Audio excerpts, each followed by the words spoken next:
असम के शिवसागर में प्रधानमंत्री नरेंद्र मोदी और इस बीच वहां से निकलने के बाद उन्होंने ट्वीट किया, कहा कि कोलकाता पहुंच रहा हूं पराक्रम दिवस में हिस्सा लेने के लिए। 3:30 बजे का वक्त है जब प्रधानमंत्री पहुंचेंगे। लेकिन इस बीच 9 किलोमीटर की लंबी पदयात्रा के बाद ममता बनर्जी ने जनता को संबोधित किया। मनोज्ञा मेरी सहयोगी हमारे साथ मौजूद है। मनोज्ञा, बहुत सारी ऐसी बातें जिसमें विरासत को लेकर और अगर देखा जाए तो नेताजी को, चाहे वो पराक्रम दिवस की बात हो या फिर उन्होंने इस बात को भी जस्टिफाई करने की कोशिश की कि देश नायक ही उनके लिए सबसे सही शब्द था और इसीलिए हमने इसका नाम देश नायक रखा।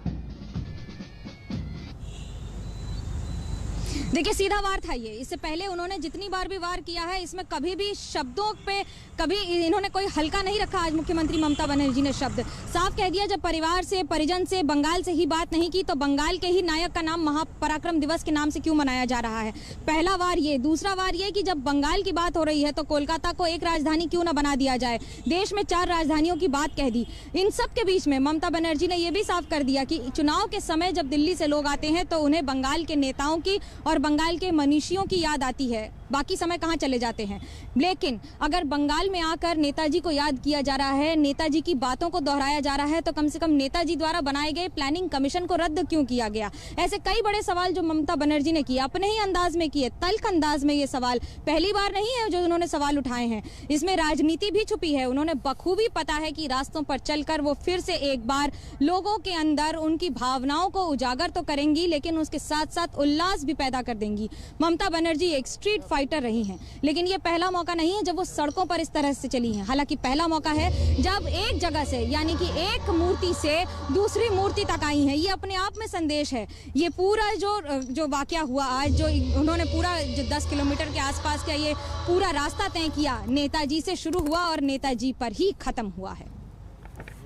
बिल्कुल मनोज्ञा। और मनोज्ञा, सबसे बड़ी बात यहाँ पर ये कि जिस तरीके से उन्होंने जिन तमाम बातों का जिक्र किया, जिसमें राजधानी का जिक्र भी किया और ये भी कहा कि किस तरीके से कौन नेताजी की विरासत के क्लोज है, ये सिर्फ एक बंगाली समझ सकता है। और इस बात का जिक्र भी ममता बनर्जी करती नजर आई, सीधे सीधे बीजेपी पर प्रहार।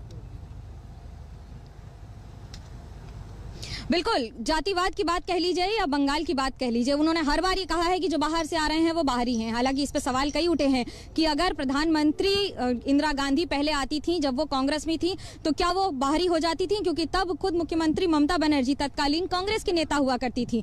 तो अगर भारत का ही कोई नागरिक भारत के ही किसी राज्य में आ रहा है, वो बाहरी कैसे है। हालांकि बंगाल की संवेदनाओं को, बंगाल की भावनाओं को ठेस पहुंचाने का प्रयास किया जाता है या उसे राजनीतिक अंदाज में पेश करने की कोशिश की जाती है। ममता बनर्जी ने ये पहली बार इस तरह का निशाना नहीं साधा है, लेकिन उन्होंने कई इंपॉर्टेंट बातें कही हैं। महत्वपूर्ण बातों में से एक कि जब नेताजी ने जो जो चीजें कही थी उन्हें ही नहीं माना जा रहा है, तो फिर नेताजी को याद करने का ये कैसा तरीका। सीधा वार नायक पर था, ये कहकर कि अगर देश का कोई नेता है जो इस तरह का है जिसे सबसे स्वीकृति नहीं है, तो वो नेता या बड़ा नेता या भारत का नायक कहलाने लायक नहीं है। ये सीधा वार था देश की सत्ता पर काबिज इस समय बीजेपी पर। लेकिन उसके साथ साथ ममता बनर्जी ने कोई मौका नहीं छोड़ा है। आज हर जगह जहां जहां गई है, नेताजी भवन उनके जाने की बात नहीं थी, लेकिन ये उनका अंदाज है कि वो जब भी गई हैं हमेशा इसी तरह से चौंकाने वाले अंदाज में गई हैं। नेताजी भवन गई, प्रधानमंत्री को दोपहर में आना था, कल रात को ही फैसला हुआ था, सुबह वहां गई, माल्यार्पण किया और उसके बाद सीधा नेताजी की मूर्ति श्याम बाजार पर।